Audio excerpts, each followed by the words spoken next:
1 kg chicken ghee roast ನೀವು ಮನೆಯಲ್ಲೇ restaurant style fine quality Byadgi ಒಂದು 20 ಪೀಸು, ಒಂದು 10 ಪೀಸು ಗುಂಟೂರು. ಇದು ಬೆಚ್ಚಗಿರೋ ನೀರಿಗೆ ನೆನೆಸಿರ್ತೀನಿ ಸ್ವಲ್ಪ ಹೊತ್ತು. ಚಿಕನ್ ಮ್ಯಾರಿನೇಷನ್ ಮಾಡೋಣ. ಅದಕ್ಕೆ ಅರ್ಧ ಸ್ಪೂನು ಸಾಲ್ಟ್ ಹಾಕ್ತೀನಿ, ಒಂದು ಅರ್ಧ ಸ್ಪೂನು ಅರಿಶಿನ, ಚಿಲ್ಲಿ ಪೌಡ್ರು ಅದು ಕೂಡ ಒಂದು ಅರ್ಧ ಸ್ಪೂನು, ಗಟ್ಟಿ ಮೊಸರು 1 ಕಪ್ ಹಾಕ್ತಾಯಿದ್ದೀನಿ. ಹಿಂಗೆ ಸ್ವಲ್ಪ ಮಿಕ್ಸ್ ಮಾಡಬೇಕಿದು. ಇದನ್ನೊಂದು ಅರ್ಧ ಗಂಟೆ ಸೈಡಿಗೆ ಇಟ್ಬಿಡೋಣ.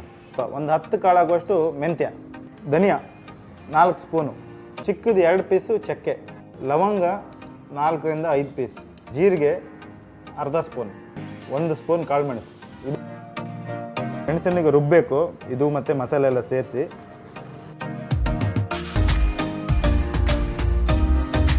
ಬೆಳ್ಳುಳ್ಳಿ 10 ರಿಂದ 15 ಎಸಳು.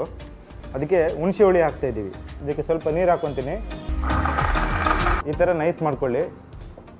ಈಗ ಒಂದು 100 ml ಆಗುವಷ್ಟು ತುಪ್ಪ ಹಾಕ್ತಾಯಿದ್ದೀನಿ, ಕರಿಬೇವು ಹಾಕ್ತಾಯಿದ್ದೀನಿ, ಅರ್ಧ ಗಂಟೆ ಮ್ಯಾರಿನೇಷನ್ ಮಾಡಿದ್ದೀನಿ. ಆ ಚಿಕನ್ ಹಾಕ್ತಾಯಿದ್ದೀನಿ. ಮತ್ತು ನೋಡಿ ಚಿಕನ್ನು ನೀರು ಬಿಟ್ಕೊತಾ ಇದೆ, ಹಾಫ್ ಬಾಯ್ಲ್ ಆಗಿದೆ ಇದು. ಈಗ ಮಸಾಲ ಹಾಕೋಣ. ನೋಡಿ ಹೆಂಗಿದೆ ನೋಡಿ ಕಲರು, ಆ ಬ್ಯಾಡಿಗೆ ಕಲರು ನ್ಯಾಚುರಲ್ ಆಗಿ ಬಂದಿದೆ ನೋಡಿ. ನನಗೆ ಆಲ್ರೆಡಿ ಸ್ವಲ್ಪ ಉಪ್ಪು ಹಾಕಿದ್ದೀನಿ. ಈಗ ಮಸಾಲೆಗೆ ಉಪ್ಪು ಹಾಕ್ಕೊಳ್ಳೋಣ. ಸ್ವಲ್ಪ ತುಪ್ಪ ಹಾಕ್ತಿದ್ದೀನಿ ಮತ್ತೆ